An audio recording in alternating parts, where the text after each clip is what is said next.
You are all in some type of journey trying to move from the old purpose of what banking once was to the new purpose of what you know it needs to be today, which is some form of sales, service, and serving customers and members. But where are you on this journey? We have talked on this stage at this event for years now about this idea of a North Star. And I want to redefine what that is. A North Star is not your latest prototype. It's not your branch of the future, because, by the way, the future is never here, so don't call it that. It is also not just some random thing that someone conjures up and goes nowhere. It is a shared collective vision that is established by all of your key stakeholders, and it is something you trend towards always over time. It is the songbook that everyone sings from.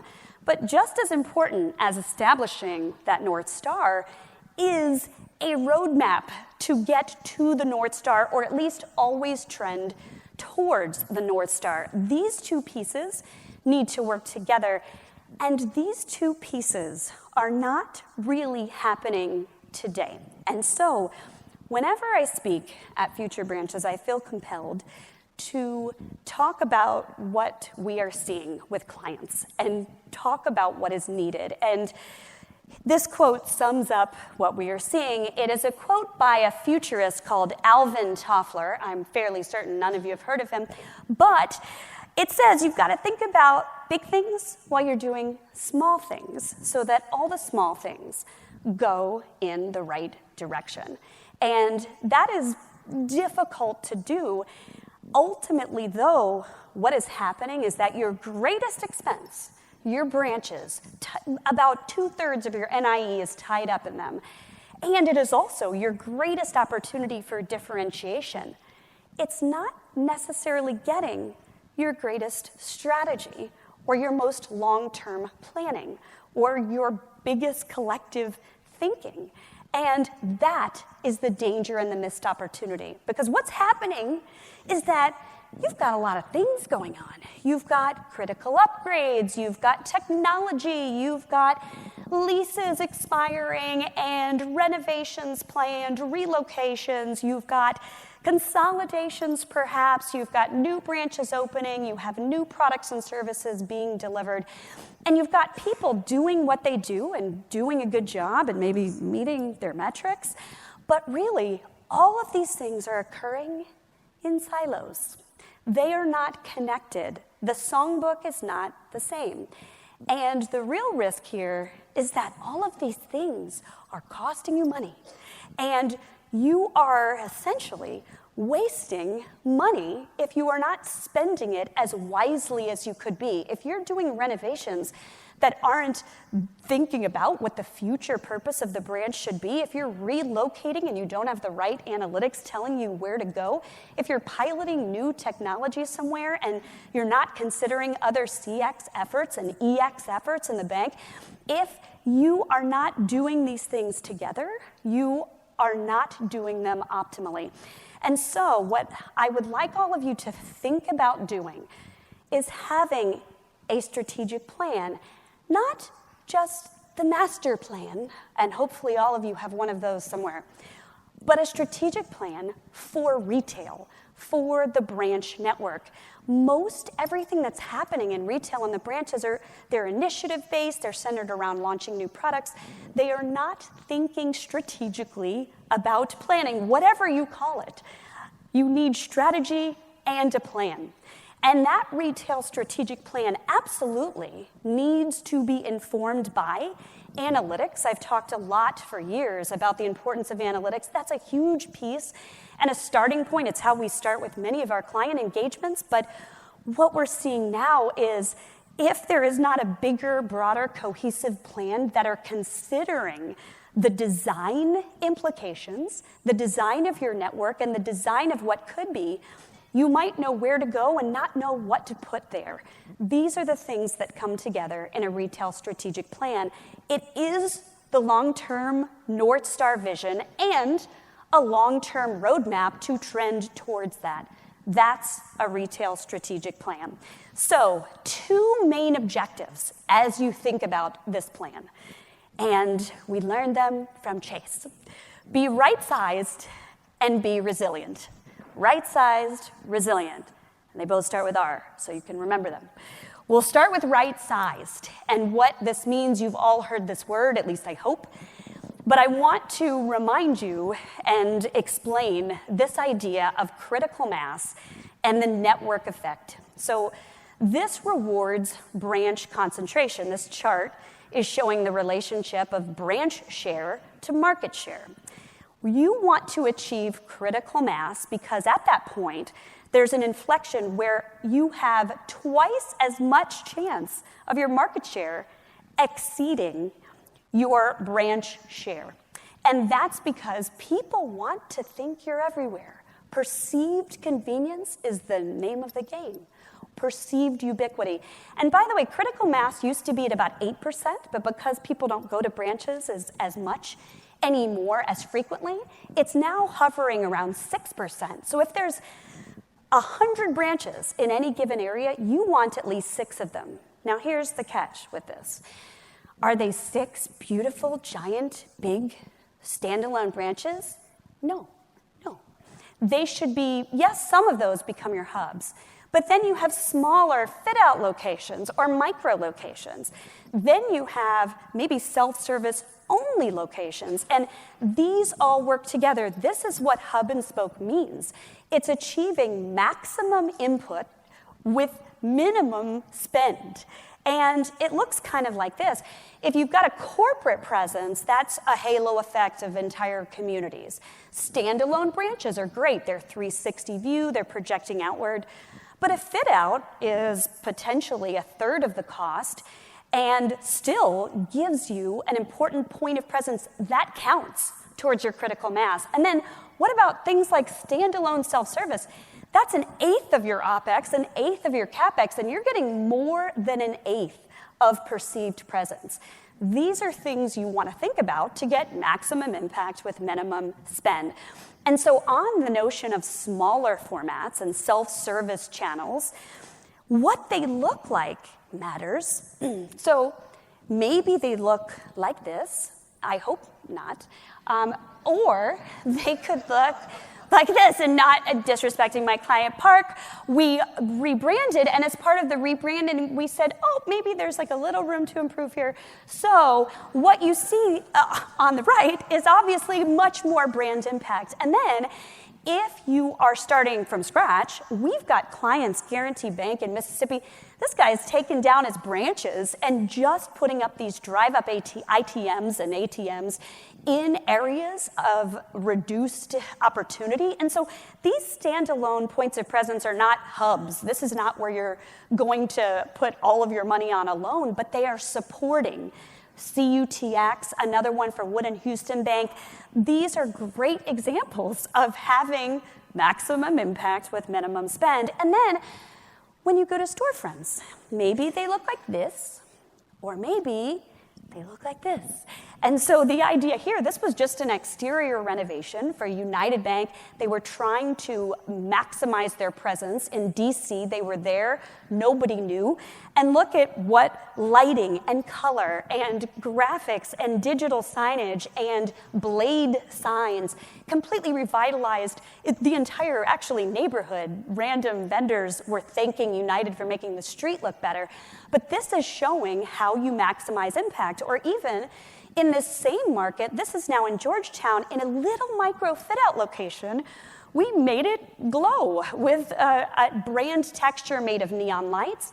This is how you maximize impact with design, and thinking about design as a tool to drive change. And then in Navy Yard, this is a larger example of the same kind of thing, making your storefronts sing. And then in a regional corporate presence, make that sing too. Don't make it look like just any other office building. Give it some retail, give it some branding, give it some oomph, and make it project for you. And then we go to standalone locations. This is now we've gone from DC to Texas, and everything is, very big in Texas. But this is showing a great example of how to maximize brand impact with design in the design of a standalone flagship branch. And so while, yes, be thinking about the small formats, but also be thinking about your flagships. And a suburban flagship could look like this. An urban flagship could look like this. This is Valley Bank on Fifth Avenue in New York. We just opened a few months ago. It's got a giant digital soffit. If you have a lot of money to spend, you can spend it on something like a giant digital soffit like this when you're on Fifth Avenue in New York. Talk about brand billboarding. So this is how you become right-sized in a way that is both using analytics to define where you should be and design to inform how you should be and what you should look like. The second point then is about resiliency. And funny enough, the best way to be resilient is actually to start with what you already have. This is a step so many clients don't take, which is akin to market research or analytics, but it's of your own network. It is taking inventory, surveying, but then truly analyzing, scoring, benchmarking your branches against each other, the different areas of them, what are the conditions of the facilities, what is the exterior versus the interior, what are retail communications doing, down to every little zone of the branch. This is going to give you the intelligence that you need to spend as optimally as you can based on what you already have. It's assessing your current state of your network's health. And then think about future forward. What is the purpose of the channel?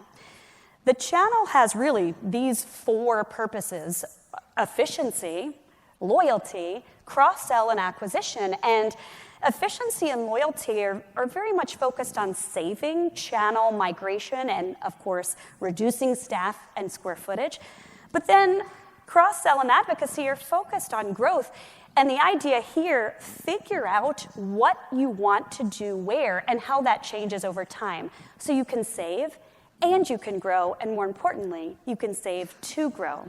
And this bank that, well, started looking like that, not so good, was able to do just that. They were Citizens National Bank, now Vera Bank, with knowing they needed to do something about that.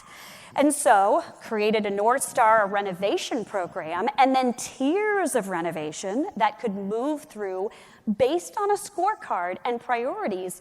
We were spending less in some branches where there was less opportunity and more in others where there was more opportunity. And this was a massive efficiency exercise for the bank, but it also increased staff experience, it increased customer experience, and then it helped them actually buy a bank, they changed their name, and then they were ready to build new deployments in new markets to grow.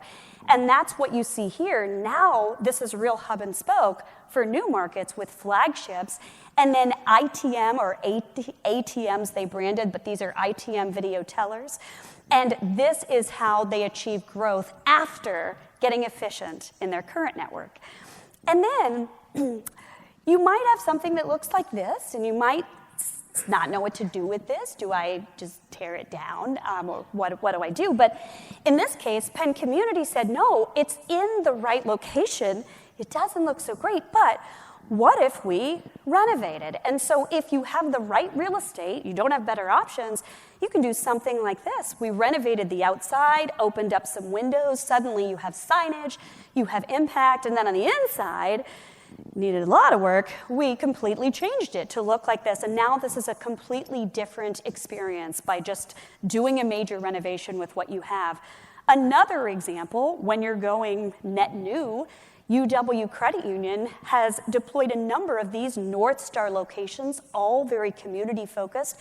And something I'll highlight here too is the Forgotten Drive Up is actually turned into an area where you can be proud of that has branding. And then in the idea of resiliency, you might have a North Star, and this was a North Star we created for First Horizon.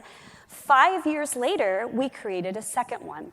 So when you do the North Star thinking right, you keep iterating over time. And so what started in Middle Tennessee then moved into Brickell, Miami in a completely evolved model. The same for Charles Schwab. What started in San Francisco then moved 5 years later into Austin and now completely focused on local community. This is an evolved North Star. So you're actually never done. And then you might look like this, or this, we actually didn't do the first one, but the second one became Comerica's new North Star, and the point with this one that I'll make is this North Star experience isn't just a branch.